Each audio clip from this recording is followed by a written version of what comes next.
저는 오늘 갈대아에서, 이스라엘에서, 밴쿠버에서라는 제목으로 여러분과 함께 말씀 나누길 원합니다. 구약 성경 에스겔은 에스겔이 30세에 하나님께 콜링받고 53세 때까지 하나님의 주신 말씀을 기록한 책입니다. 연도로는 대략 BC 593년경부터 573년경까지의 사건이 기록된 책이 에스겔서입니다. 그런데 여러분, 이 시기는 어떤 시기였습니까?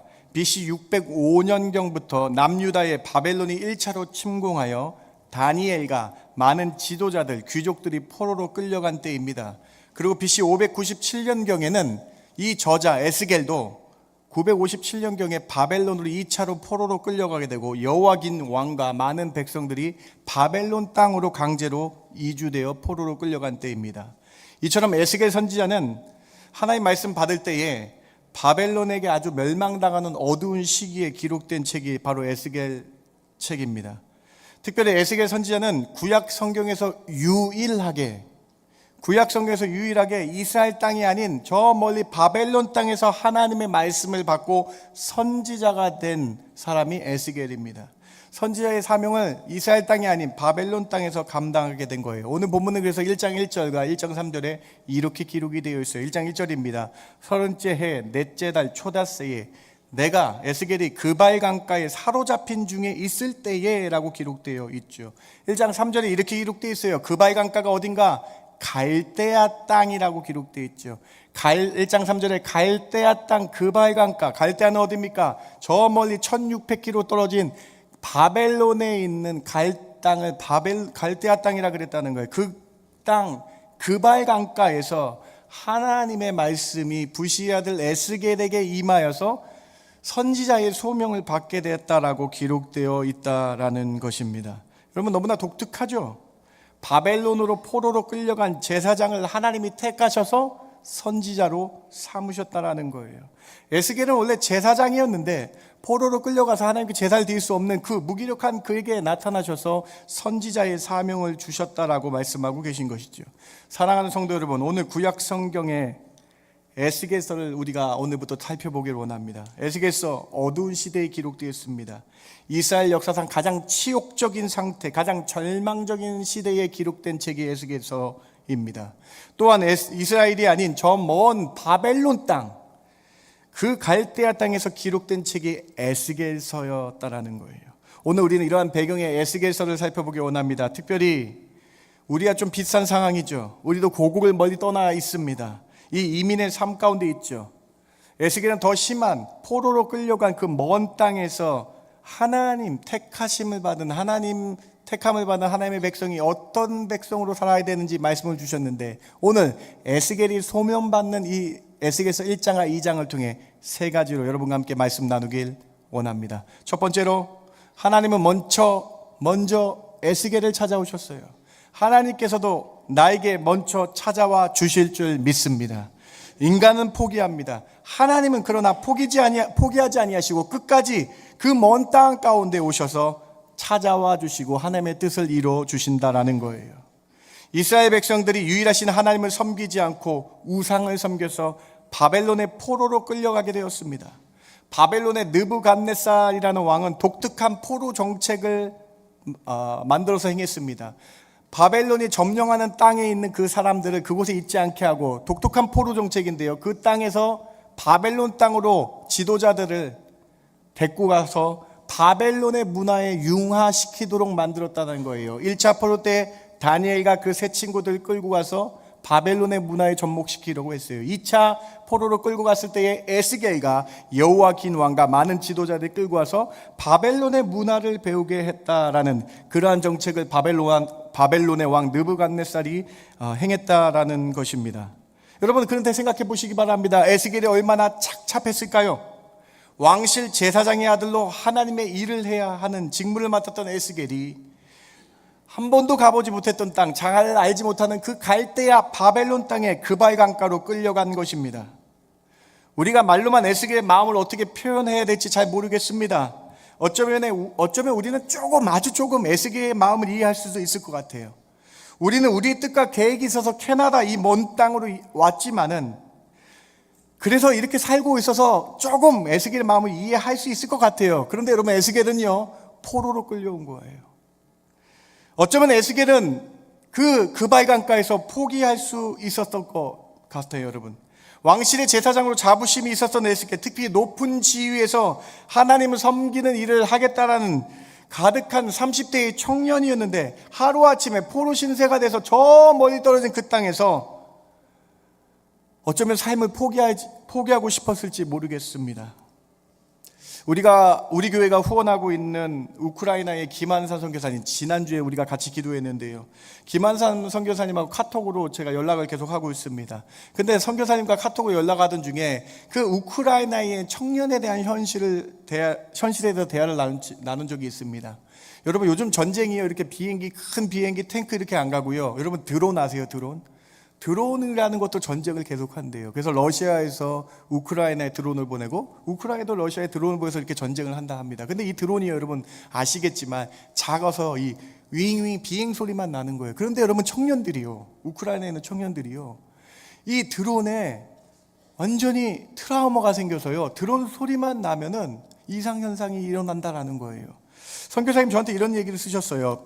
빛가라는 여성 청년 이름인데, 빛가라는 이 한 여성 청년이 드론의 소리가 듣기만 하면 공황 발작이 일어나고 모든 것을 포기하는 현상들이 나타났다라고 저에게 문자를 보내온 적이 있습니다. 여러분, 에스겔도 똑같지 않을까요, 여러분? 아마 모든 걸 다 포기할 수 있었던 상태였던 것 같아요. 육로로 1600km나 떨어진 바벨론 그발 강가에서 다 포기하고 싶었을 거예요. 또는 바벨론 군인들이 하라는 대로 노예의 삶에 순종하고 굴복하는 삶을 살았을지도 모릅니다. 갑자기 높은 지에서 하루아침에 높은 지에서 내려와서 포로가 되면 공황 발작과 같은 일도 일어났을지 모르겠습니다. 그런데요, 여러분, 이런 포기하고 절망적인 상황에서 하나님이 에스겔을 먼저 찾아와 주셨다라는 거예요. 희망과 소망이 없는 에스겔에게 하나님이 먼저 에스겔에게 찾아오셨고, 오늘 우리에게도 먼저 찾아와 주실 줄 믿습니다. 여러분, 오늘 보면 에스겔 첫 장의 1장 오늘 첫 번째 구절 1, 2, 3 구절은요, 그냥 있는 구절이 아니에요. 여러분, 오늘 본문 1장 1절부터 3절까지를 다시 한번 여러분 우리 같이 한번 봉독해 봅시다. 30째 해, 시작. 30째 해 넷째 달 초대새에 내가 그발 강가 사로잡힌 자 중에 있을 때에 하늘이 열리며 하나님의 모습이 내게 보이니 여호와긴 왕이 사로잡힌 지 5년 그달 초다세라. 갈대아 땅 그발 강가에서 여호와의 말씀이 부시의 아들 제사장 나 에스겔에게 특별히 임하고 여호와의 권능이 내 위에 있으리라. 제가 예전에 처음 에스겔서를 읽었을 때에 저는 처음 이 1, 2, 3, 2 구절이 그냥 역사적인 사실, 역사적인 해, 여호와긴이 포로로 끌려간 지 5년 되던 초닷새라는 이 역사적인 상황을 기록하기 위해서 기록한 줄만 알았어요. 제가 예전에 1, 2, 3절을 성경을 읽었을 때에 저는 에스겔의 족보 부시라는 제사장의 아들이 에스겔이었다라는 정보만 주는 구절인지 알았어요. 그런데 그것이 아니더라고요. 에스겔서는요, 이 가장 암흑하고 어두운 이 절망적인 상황에서요, 하나님이 먼저 찾아오셨다라는 것을 보여주기 위한 구절이었더라고요. 사랑하는 성도 여러분, 절망적이고 포기하고 어렵고 힘든 상황에서 하나님은 에스겔을 먼저 찾아오셨습니다. 하나님은 나를 먼저 찾아와 주실 줄 믿습니다. 여러분, 1장 1절에 이렇게 기록되어 있어요. 그발 강가에 사로잡힌 중에 하늘이 열리고 하나님의 모습이 왔는데요. 어떻게 하나님의 모습이 왔습니까? 3절에 여호와 하나님의 말씀으로 나에게 오셨다라고, 3절에 하나님이 문을 열리는데 말씀으로 나에게 오셨다라는 거예요. 오늘 이 예배 드림이 하나님의 말씀을 들으시고 이 말씀으로 하나님이 여러분을 찾아오심을 믿으시는 저와 여러분 되길 주님의 이름으로 축원합니다. 하나님은 어렵고 힘든 자를 그냥 놔두지 아니하시고 먼저 찾아오신다. 하나님은 절망적인 상황에서 택한 자를 그냥 놔두지 아니하시고 먼저 찾아오셔서 말씀으로 위로하시고 권능이 있느니라. 3절 맨 마지막, 여호와 하나님의 말씀의 권능이 내 위에 임하게 되느니라. 사랑하는 성도 여러분, 어렵고 힘든 분 계십니까? 절망적인 상황에서 괴로운 분 계십니까? 힘이 들고 하나님을 찾기 원하십니까? 하나님이 오늘 말씀 중에 먼저 여호와 하나님이 여러분 마음 가운데에 임하여 주실 줄 믿습니다. 말씀으로 임하여 주셨다라는 거예요. 사랑하는 성도 여러분, 에스겔 말씀은 어둡습니다. 포로기의 아픔이 녹아져 있습니다, 여러분. 그러나 하나님은요, 하나님의 백성을 포기하지 않으셨어요. 하나님은 포로 상태인 이스라엘 백성에게 말씀으로 먼저 찾아와 주셨다라는 거예요.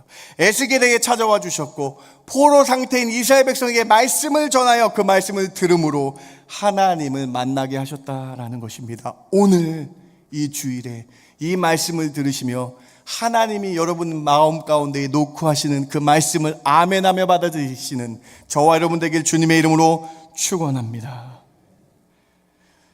소망 없는 그때 하나님이 먼저 나를 찾아와 주신다. 포기하려는 그때에 하나님이 먼저 나에게 손 내밀어 주십니다. 내가 어렵고 길이 없어 보일 때에 하나님은 먼저 찾아와 인도해 주셨다라는 것입니다.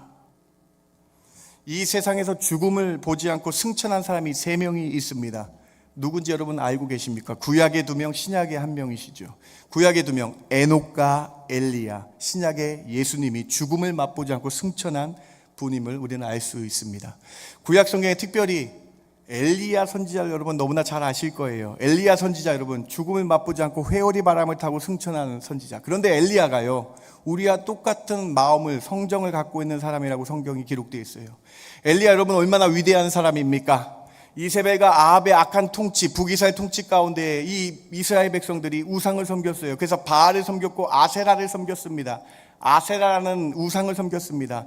이 엘리야가 나와서 이 바벨론의 선지자 450명과 아세라의 주술사 무당들 400명과 850대 1로 엘리야 선지자가 싸웠습니다. 그래서 하나님이 엘리야에게 권능을 주셔서 이 850명의 무당들을, 주술사를 그 자리에서 이기게 하셨습니다.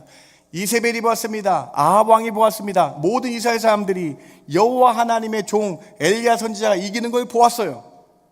엘리야가 이렇게 850명을 이기고 그 다음에 이 모든 사실을 이긴 걸 보고 많은 이스라엘 백성들이 다시 하나님께로 돌아올 줄 알았어요. 그런데 돌아오지 않았어요. 이세벨이 오히려 엘리야를 쳐서 죽이라. 아니, 하나님의 역사로 한 명이 850대 1을 이겼는데 이세벨이 오히려 이스라엘 백성을 선동하여 이 엘리야 선지자를 죽이려고 한 거예요. 이에 엘리야 선지자가 낙담하여서요, 광야로 도망갑니다. 그리고 광야로 도망가서 이런 고백을 해요. 죽고 싶다, 포기한다라는 고백을 합니다. 열왕기상 19장 4절 말씀 같이 한번 읽어볼까요? 자기 자신은 시작.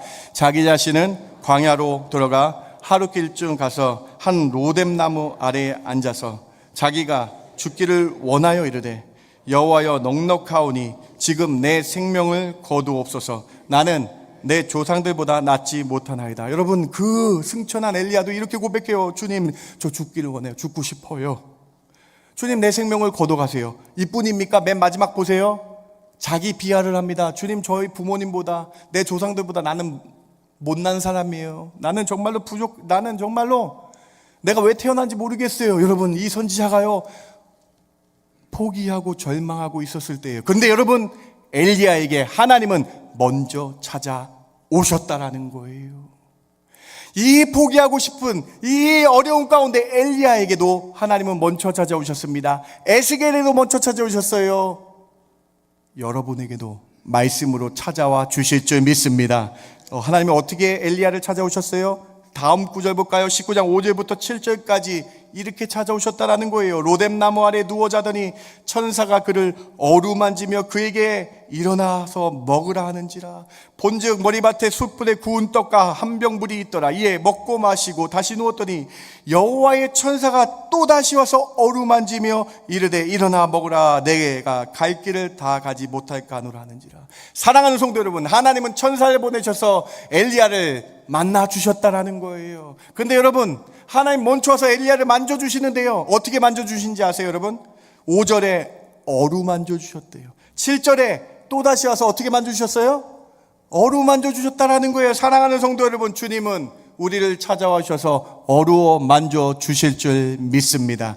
하나님은 그 발강가 갈대아 땅에 있는 저 멀리 떨어진 에스겔에게 먼저 찾아오셔서 어루 만져주시며 말씀으로 임하여 권능이 임하게 하셔서 회복시키시는 하나님.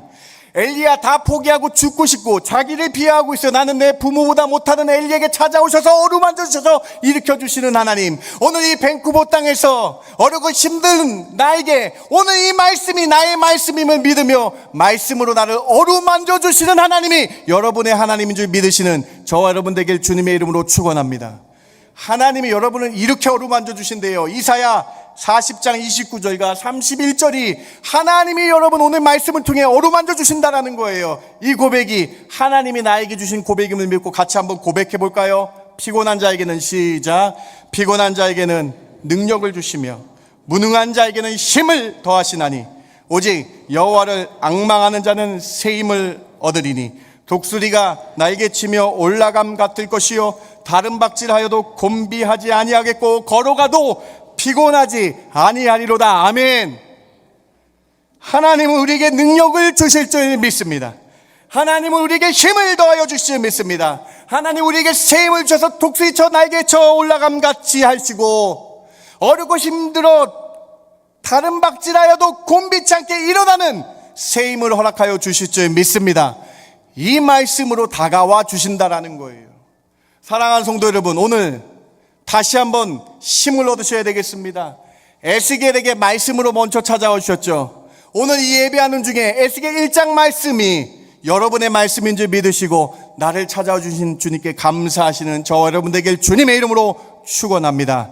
첫 번째 메시지입니다. 두 번째로, 무소부지하신 하나님을 우리는 깨달아야 한다라는 거예요. 하나님은 저 먼 갈대아 땅에도 계십니다. 저 먼 바벨론 땅에서도 사람을 세우시고 어루만져 주셨다라는 거예요. 이스라엘에서만 계신 하나님이 아니라는 거예요. 이스라엘도 계시고 저 갈대아 땅에도 계시고 오늘 밴쿠버 땅에도 있는 줄, 우리와 함께 하신 줄 믿으시기 바랍니다. 여러분, 오늘 설교 제목이 뭐예요? 오늘 설교 제목이 뭐예요, 여러분? 갈대아 땅에서도 이스라엘 땅에서도 그리고 여러분 처소에도 하나님이 임재하시고 역사하시는 줄 믿으시기 바랍니다. 이 사실을 무소부재하다라고 신학적으로 말씀하고 있는 거예요. 없을 무자를 썼습니다. 장소 소자를 썼습니다. 안 입을 자를 썼습니다. 있을 제자를 썼어요. 그래서 어느 곳에든 하나님은 전지전능하게 어느 곳에든 안 계신 곳이 없다라는 거예요. 사랑하는 성도 여러분, 여러분 삶 가운데서도 그곳에서도 하나님은 함께하여 주실 줄 믿으시기 바랍니다. 그 먼 갈대아 그바일 강가에서도 하나님은 포기치 아니하시고 그곳에서도 하나님은 택한 자를 눈으로 보셨다라는 거예요. 여러분, 다윗이요, 이 무소부재의 하나님을 이렇게 찬양하고 있어요. 입술로 찬양하고 있는데요, 다윗이 무소부재의 하나님을 이렇게 찬양합니다. 시편 139편 8절과 9절부터 10절까지 그 하나님을 우리 같이 다윗과 같은 심정으로 찬양해 볼까요? 내가 하늘에 시작. 내가 하늘에 올라갈지라도 거기 계시며 내가 새벽 날개를 치며 바다 끝에 가서 거주할지라도 거기서도 주의 손이 나를 인도하시며 주의 오른손이 나를 붙드시리다. 다윗이여 하늘에 갔을지라도 지옥과 같은 일을 경험해 스올의 지옥과 같은 일을 경험했을지라도 9절에 저 끝 바다 끝에 가서 거주할지라도 하나님은 나를 무소부지하셔서 어느 곳에 있든지 인도하신다. 오른손으로 붙잡아 주신다. 사랑하는 성도 여러분, 무소부지하신 하나님 믿으시고 언제나 어느 곳에서든 함께 하시는 하나님이 나의 하나님인 줄 고백하시는 저와 여러분 되길 주님의 이름으로 축원합니다. 무소부재의 하나님을 고백하는 것, 무소부재의 하나님 믿는 거, 바로 이 사실을 믿는 거예요. 시편 139편 1절부터 5절까지가 무소부재의 하나님을 믿는 자의 고백이에요. 같이 한번 여러분의 입술로 고백해 보세요. 여호와여 시작. 여호와여 주께서 나를 살펴보셨으므로 나를 아시나이다. 주께서 내가 앉고 일어섬을 아시고 멀리서도 나의 생각을 밝히 하시오며 나의 모든 길과 눕는 것을 살펴보셨으므로 나의 모든 행위를 익히 아시오니 여호와여 내 혀의 말에 알지 못하는 것이 하나도 없으시니이다. 주께서 나의 앞뒤를 둘러사시고 내게 안수하셨나이다. 사랑하는 성도 여러분, 아멘 하시기 바랍니다. 여러분, 하나님은 그 어디든 계세요. 어느 곳에든 계십니다. 무소부지하셔서 나를 1절 보세요. 살펴보신다. 그발 강가에서 에스겔을 살펴보시고 말씀으로 임하여서 권능을 주셨다. 하나님께서 내가 앉는 것, 일어서는 것, 나의 생각을 하시고 내 혀의 모든 말도 하시고 하나님께서 나의 모든 길을 인도하시는 무소부재 하나님을 믿어야 된다. 여러분 5절 말씀 다시 한번 보시겠어요? 얼마나 은혜가 있습니까? 무소부재하신 하나님, 어느 곳에 있든지 나의 앞뒤를 둘러싸 어루만져 주신다. 여러분의 어느 곳에 있든지 하나님께서 여러분의 앞뒤를 둘러싸셔서 어루만져 주시는 하나님이 여러분의 하나님인 줄 믿으시기 바랍니다. 여러분, 이 무소부재의 하나님, 택한 자를 지켜주시고 택한 자를 보호하시는 그 하나님, 바벨론 땅에서도 하나님을 일하셨습니다. 갈대아 땅 그발 강가에서 에스겔을 살펴보시고 에스겔의 일어섬과 누움과 에스겔의 상황을 다 보시고 앞뒤로 에스겔을 어루만져 주시는 하나님, 인도해 주시는 하나님, 그 하나님이 여러분의 하나님인 줄 믿으시기 바랍니다. 하나님은 한국에서도, 하나님은 캐나다에서도 나의 일어섬과 나의 눕는 것을 아시는 하나님이라는 거예요. 그래서 우리가 앞에 이렇게 찬양했죠, 여러분. 408장 앞에서 찬양한 이 찬양이 얼마나 은혜가 있습니까? 이렇게 고백하고 있는 거예요. 나 어느 곳에 있든지 무소부재하신 하나님을 믿기 때문에 어느 곳에 있든지 내 마음이 편한 거예요. 하나님이 함께 하시기 때문에, 예수 십자가의 공로로 나의 죄 사함을 사여서 하나님이 나와 함께 하시기 때문에 늘 마음이 평하다라. 늘 마음이 평안하다. 우리는 육체의 형정을 입어서 악한 죄를 지을지라도, 악한 죄의 파도가 나에게 있을지라도 하나님이 나의 죄를 용서하시고 나와 늘 함께 하시고 내가 눕는 거, 일어서는 거, 나의 앞뒤 가운데 어루만져 주시니 이 무소부재하신 하나님이 계시기에 얼마나 나의 마음이 평안가. 이 고백이 여러분의 입술의 고백되길 주님의 이름으로 축원합니다. 두 번째 메시지입니다. 세 번째로, 하나님은 에스겔에게 사명을 주시며 일으켜 세우십니다. 사명받으면 힘이 납니다. 사명받으면 어떤 환경에서도 승리할 수 있다라는 거예요. 그발 강가에서 하나님은 에스겔에게 임하셨죠. 그리고 말씀의 권능을 입으셔서요, 말씀을 전하라는 사명을 주신다라는 거예요. 2장 1절에부터 3절까지 에스겔이 사명받는 장면이 나오는데요, 우리 같이 한번 읽어볼까요? 그가 내게 이르시되, 시작. 그가 내게 이르시되, 인자야 내 발로 일어서라. 내가 내게 말하리라 하시며, 그가 내게 말씀하실 때에 그 영이 내게 임하사 나를 일으켜 내 발로 세우시기로 내가 그 말씀하시는 자의 소리를 들으니 내게 이르시되, 인자야 내가 너를 이스라엘 자손 곧 패역한 백성 나를 배반하는 자에게 보내노라. 그들과 그 조상들이 내게 범죄하여 오늘까지 일어났니. 여러분, 에스겔이 사명받는 장면이죠. 말씀으로 일어나게 하셨습니다. 말씀 주셔서 일어나라. 그리고 내가 너를 패역한 이스라엘 백성에게 보낼 것이다. 이스라엘 백성에게 보내서 이 말씀을 전하라. 하나님의 말씀을 전하라. 너희들이 우상을 섬겨서 포로로 끌려온 그 사실을 말씀으로 전하라라는 사명을 에스겔에게 하나님께서 주신 거예요. 그런데 여러분 생각해 보세요. 말씀 한번 깊게 생각해 보세요. 포로로 지금 끌려왔잖아요. 그발 강가에 있잖아요. 그런 포로로 끌려온 다른 이스라엘 백성에게 이렇게 말하라는 거예요. 너 죄 때문에 지금 이 바벨론으로 끌려온 것이다. 이 말씀을 전하라는 거예요. 여러분, 그러면 포로로 끌려온 이스라엘 백성들이 에스겔을 어떻게 생각했겠어요? 아마 에스겔을 돌로 치려고 했을지도 모르겠어요. 그런데 여러분, 에스겔이 하나님의 사명을 받으니까 두렵지 않게 됐다라는 거예요. 하나님께서 사명 주실 때 힘 주시기 때문에 에스겔이 사람들이 두렵지 않고 하나님의 일을 20년 동안 감당할 수 있었다라는 거예요. 하나님은 사명 주실 때에 에스겔에게 능력도 주시고 담대함도 허락하여 주셨다라는 거예요. 2장 6절, 하나님이 에스겔을 보낼 때 그냥 보내지 않으신 것이 나타나 있습니다. 인자야, 우리 같이 한번 읽어볼까요? 너는, 시작. 인자야 너는 비록 가시와 찔레와 함께 있으며 전갈 가운데 거주할지라도 그들을 두려워하지 말고 그들의 말을 두려워하지 말지어다. 그들은 패역한 족속이라도 그 말을 두려워하지 말며 그 얼굴을 무서워하지 말지어다. 여러분, 너 죄 때문에 포로로 끌려왔어 라는 이 말씀을 전해야 되는데 하나님께서 이렇게 말씀하세요. 너 두려워하지 마. 그 사람들 두려워하지 말라.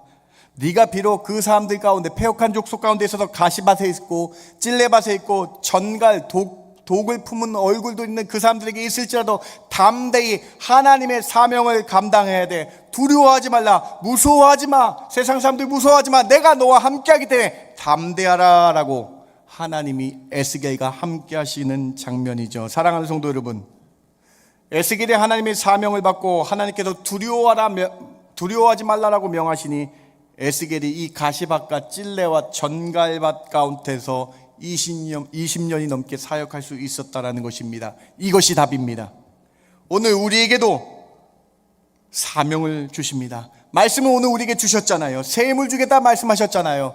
한국에서도 캐나다에서도 내가 무소부재하니 내가 너와 함께하겠다 말씀하시잖아요. 그렇기 때문에 우리는 이 말씀 받으시고요, 이 세상 사람들 두려워하지 마시고요, 여러분 가정에서, 직장에서, 여러분 계신 곳에서 하나님의 말씀을 증거하시는 저와 여러분 되길 주님의 이름으로 축원합니다. 교회에서 사명 감당하시기 바랍니다. 교회에서 내가 무엇을 할까 하나님께 기도하며 나아가시기 바랍니다. 그때 하나님께서 이렇게 우리에게 사명 주실 거예요. 너는 찬양대로 주를 섬겨라. 너는 아도나의 찬양대로 섬겨라. 너는 두나미에서 찬양대로 섬겨라. 너는 방송실에서 섬겨라. 너는 주방과 친교실에서 섬겨라. 너는 주차 안내로 섬겨라 라고 이렇게 말씀하시겠다라는 거예요.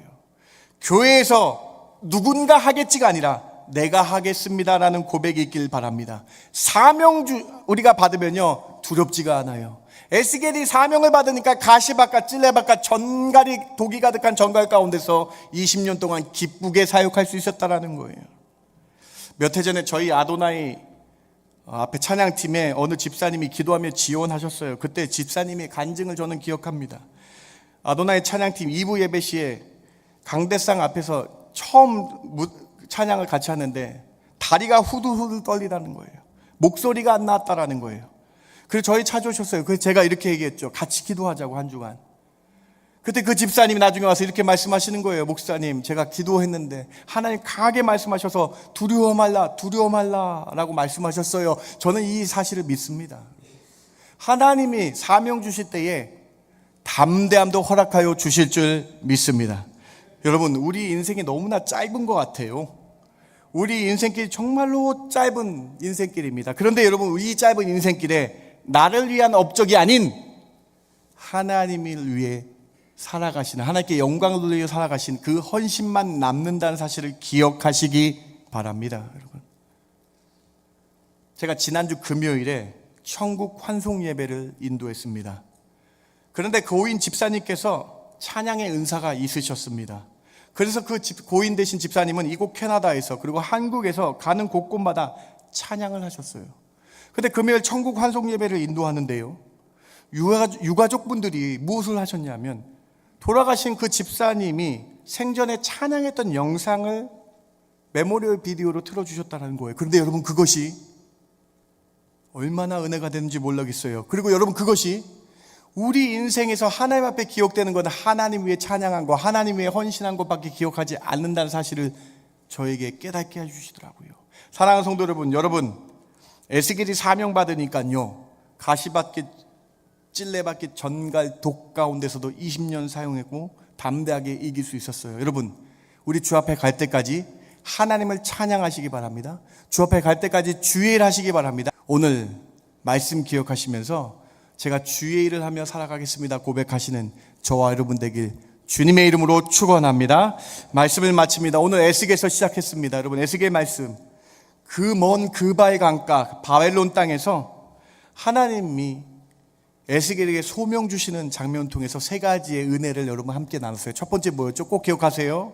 하나님이 먼저 찾아오셨다. 하나님이 절망 가운데, 포기 가운데 있는 에스겔에게 먼저 말씀으로 임하여 주셨다. 그 에스겔에게 임하신 하나님이 오늘 우리에게도 말씀으로 임하여 주실 줄 믿습니다. 그래서 나의 앞뒤로 인도해 주시는 하나님이 여러분의 하나님, 나를 어루만져 주시는 하나님이 여러분의 하나님 줄 믿고 믿음으로 일어나시는 저와 여러분 되길 주님의 이름으로 축원합니다. 두 번째로, 무소부재의 하나님을 꼭 기억하셔야 되겠어요. 저 먼 바벨론 땅 그발 강가에도 임하셔서 택한 자를 눈동자같이 보셨다라는 거예요. 오늘 이스라엘에서도 하나님은 역사하셨어요. 오늘 이곳 밴쿠버에서도 여러분을 택하셔서 눈동자같이 일어섬과 눕는 것과 생각과 말하는 것을 아시고 여러분을 보호해 주시는 그 하나님을 기억하시는 저와 여러분 되길 주님의 이름으로 축원합니다.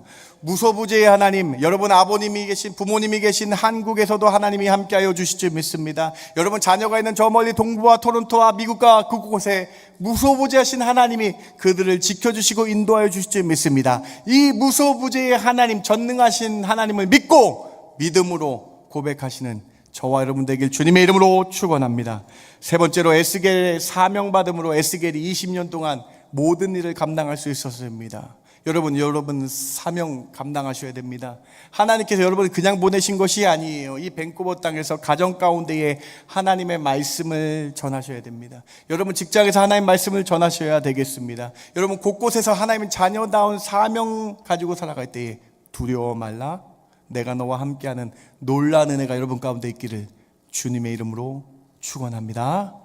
하나님 감사합니다. 오늘 에스겔서 1장 말씀을 통해서 깨닫게 해주시고 알게 해주시니 참 감사합니다. 하나님 저와 늘 함께 하셨죠. 한국에서도 캐나다 땅에서도 그 어느 곳에든지 하나님이 나와 함께 계심을 고백합니다. 그 하나님 믿고 믿음으로 다시 한번 새 힘을 얻어 에스겔에게 말씀으로 임하신 그 하나님을 바라보며 나에게 말씀으로 오늘 주신 그 말씀 믿고 다시 한번 힘을 얻는 저희들 되게 하여 주시옵소서. 그래서 어느 곳에 있든지 주 하나님만 찬양하는 저희들 되게 하여 주실 줄 믿고 감사하며 예수님의 이름으로 기도드렸습니다. 아멘.